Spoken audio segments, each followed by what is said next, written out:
বন্ধুগণ, আজকে আমরা পেয়েছি বাংলাদেশের একজন স্বনামধন্য কবি এবং দার্শনিক বুদ্ধিজীবী এবং সম্পাদক জনাব মাহমুদুল হাসান নিজামী।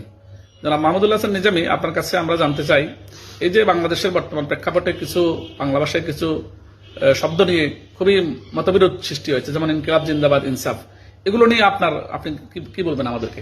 ধন্যবাদ। ইনকিলাব আরবি শব্দ, অর্থ হচ্ছে বিপ্লব। ইনসাফ মানে ন্যায় বিচার, আরবি শব্দ।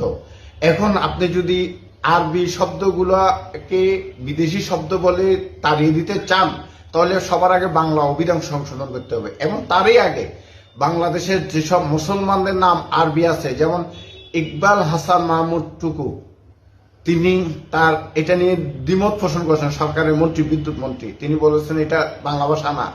তো তখন ওনার নামটা তো আরবিতে, বিদেশি ভাষায়, ইকবাল হাসান আরবিতে, তো ওনার নামটা প্রথম পাল্টাতে হবে। ঢাকা বিশ্ববিদ্যালয়ের এক শিক্ষক তারিক মঞ্জুর বলেছেন যে এটা বিদেশি শব্দ, এইসব তার নামটা পাল্টাতে হবে, কারণ তিনি তারিক মঞ্জুর দুটা আরবি শব্দ, বিদেশি শব্দ। যেসব লোক অন্ধত্বের কারণে এসব কথা বলে তারা মূর্খতায় ভোগে। আমি তাদেরকে স্টাডি করতে বলবো। পৃথিবীর ইতিহাসে অনেক শব্দ, অনেক ভাষার শব্দ নিয়ে একটা অভিধান তৈরি হয়, একটা ভাষা গোষ্ঠী তৈরি হয়। বাংলা ভাষায় 60টি, মানে মূলত অনেক ভাষার শব্দ বাংলা অভিধানে নিজস্ব ভাষা হিসেবে পরিগণিত আছে।